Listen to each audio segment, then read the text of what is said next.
ल आजको यस विश्लेषणमा स्वागत छ। आज हामी एउटा यस्तो विषयमा कुरा गर्दैछौँ जसले हाम्रो पृथ्वीलाई हेर्ने दृष्टिकोण नै पुरै बदल्न सक्छ। पृथ्वीको नक्सा हेर्दा ठ्याक्कै एउटा ठूलो जिक्स पजल जस्तै लाग्छ हैन त? मानौ यो जोडिन पर्खिरहेको छ।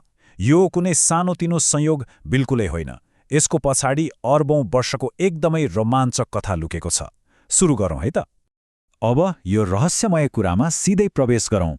भूगोल पढ्ने विद्यार्थीहरूले ग्लोब हेर्दाखेरि एउटा कुरा झट्टै याद गर्छन्। दक्षिण अमेरिकाको पूर्वी तट र अफ्रिकाको पश्चिमी तटलाई एकचोटि हेरौँ त। यी दुईवटा किनारहरू कसरी ठ्याक्कै एकै ठाउँमा मिल्ने जस्तो देखिन्छन्? ठ्याक्कै एउटै पाना च्यातेर दुई टुक्रा बनाए जस्तो होइन त? यो सामान्य प्रश्नले शताब्दीौँदेखि धेरैको दिमाग खाइदिएको थियो। धेरैजसोले त यो आकारलाई प्रकृतिको एउटा संयोग मात्र मानेर बेवास्ता गरे। तर 20औं शताब्दीको सुरुतिर अल्फ्रेड वेगनर नाम गरेका एक जर्मन मौसमविदले भने जासुसकै भूमिका निर्वाह गरे।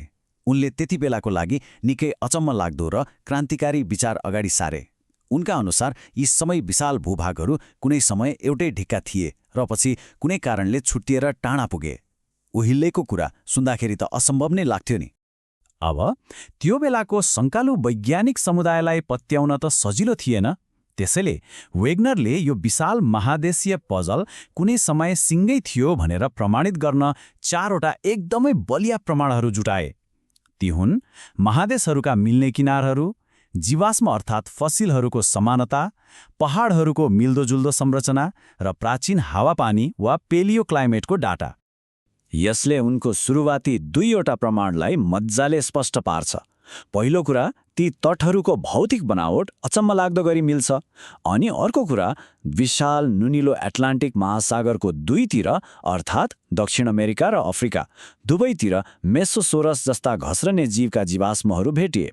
अब सोच्नुस् त, सफा पानीमा मात्र बाँच्ने त्यो जीवले त्यत्रो नुनिलो महासागर कसरी पार गर्यो होला? यो त एउटा ठूलो कोठाको दुई फरक कुनामा च्यातिएको एउटै चित्रको दुई टुक्रा भेटिए जस्तै भयो नि। यो पक्कै संयोग थिएन। अब प्राचीन हावापानीको डाटा झनै चाखलाग्दो छ। वेगनरले आजका अत्यन्तै न्यानो र उष्णकटिबन्धीय वनहरूमा प्राचीन हिम नदीले कोरेका डोबहरू फेला पारे। यति मात्र कहाँ हो र? सधैँ हिउँले ढाकिने अत्यन्त चिसो अन्टार्कटिकामा उष्णकटिबन्धीय बिरुवाबाट बन्ने कोइलाको भण्डारै भेट्टाए। यो भनेको तातो ओभनभित्र हिउँको मान्छे अर्थात् स्नोम्यान भेट्टाउनु जत्तिकै अचम्मको कुरा थियो। यसले ती जमिनहरू पहिले अर्कै हावापानी भएको ठाउँमा थिए भन्ने कुरालाई छर्लङ्ग पारिदियो। यो तर्कलाई अझै बलियो बनाउन उनले पहाडहरूको संरचनाको पनि अध्ययन गरे। सुपरमार्केटको बारकोड कसरी ठ्याक्कै मिल्छ विचार गरौँ त। हो, उत्तर एट्लान्टिक महासागरका दुई किनारमा रहेका पहाड श्रृङ्खलाहरूका चट्टानका प्रकार र उमेर त्यसरी नै ठ्याक्कै मेल खान्छन्। यसले के प्रमाणित गर्यो भने उत्तर पूर्वी संयुक्त राज्य अमेरिका र उत्तरी युरोपका पहाडहरू कुनै समय एउटा विशाल भौगोलिक संरचना थिए जुन पछि च्यातिएर दुई भागमा बाँडिए। त्यसैले मुख्य कुरा के हो भने यी सबै प्रमाणहरू हेरेर वेगनरले आजका सबै महादेशहरू कुनै बेला एउटै विशाल भूभागबाट जन्मिएका हुन् भन्ने निष्कर्ष निकाले। उनले यो सिङ्गो महादेशको नाम पान्जिया राखे, जसको अर्थ हुन्छ सम्पूर्ण पृथ्वी। यो करिब 25 करोड वर्ष पहिले हाम्रो पृथ्वीमा थियो। तर दुःखको कुरा, हाम्रो खुट्टामुनिको जमिनलाई वास्तवमा केले सारिरहेको छ भन्ने कुरा थाहा नपाउँदै वेगनरको एउटा हिम अभियानको क्रममा निधन भयो। खैर, पछि आधुनिक विज्ञानले यसको रहस्य पत्ता लगायो, जसलाई हामी प्लेट टेक्टोनिक्स भनेर चिन्छौँ। खासमा यो भनेको पृथ्वीको तरल भित्री भागमा तैरिरहेका बाहिरी आवरण अर्थात् प्लेटहरू बीचको निरन्तर र अस्तव्यस्त टकराव हो। यही घर्षणले नै महादेशहरूलाई सार्ने गर्छ। अहिले आएर हामीलाई के पनि थाहा छ भने यो महादेशीय पजलका कहिल्यै नष्ट नहुने वास्तविक टुक्राहरूलाई क्र्याटोन्स भनिन्छ। यी भनेका महादेशीय क्रस्टका बलिया ब्लकहरू हुन् जसका जराहरू धेरै गहिरा हुन्छन्। महासागरको सतह जस्तो यी सजिलै पोग्लिएर जाँदैनन्। यिनै क्र्याटोनहरू नै लामो समयको अन्तरालमा एकापसमा ठोक्किने र फेरि छुट्टिने गर्छन्।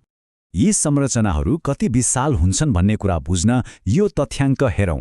एउटा वास्तविक सुपर कन्टिनेन्ट बन्नको लागि पृथ्वीको कुल जमिनको 75% भन्दा बढी भाग एकै ठाउँमा जोडिएको हुनुपर्छ।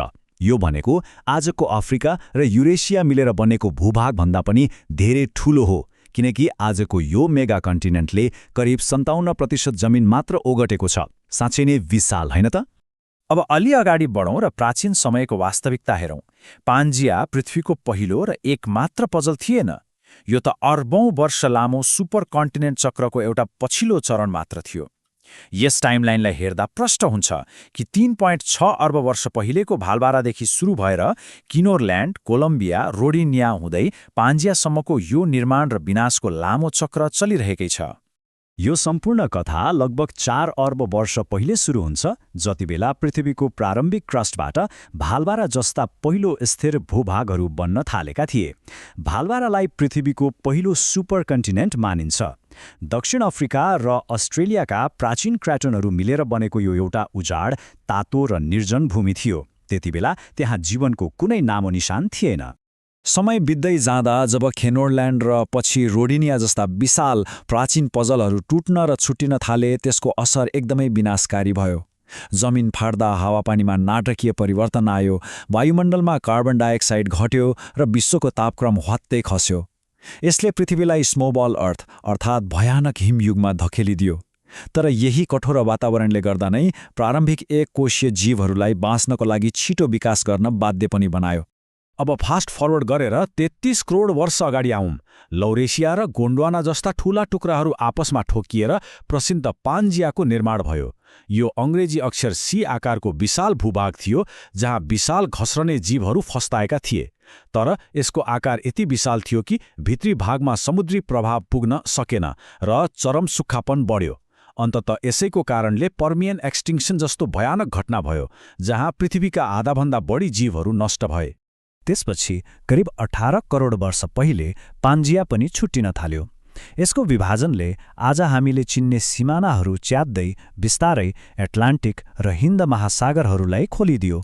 यही प्रक्रियाले भारत, अमेरिका र अन्टार्कटिका जस्ता क्र्याटोनिक टुक्राहरूलाई ढकेलेर आजको आधुनिक स्थानमा ल्याइपुर्यायो।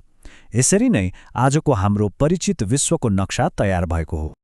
यो सम्पूर्ण चक्रले हामीलाई एउटा धेरै रोचक प्रश्नमा ल्याएर छोड्छ। महासागरहरूमुनि प्लेट टेक्टोनिक्सको इन्जिन आज पनि चलिरहेकै छ। टुक्राहरू अझै सर्दैछन्। त्यसो भए आजबाट 30 करोड वर्षपछि जब यी सबै टुक्राहरू फेरि एकपटक आपसमा ठोक्किनेछन्, तब बन्ने नयाँ सुपर कन्टिनेन्ट, जसलाई वैज्ञानिकहरू पान्जिया प्रोक्सिमा भन्छन्, त्यो कस्तो देखिनेछ होला? यो विशाल पजलले फेरि कस्तो आकार लिनेछ? यो सोच्नको लागि मात्र पनि कति अचम्म लाग्दो कुरा छ है।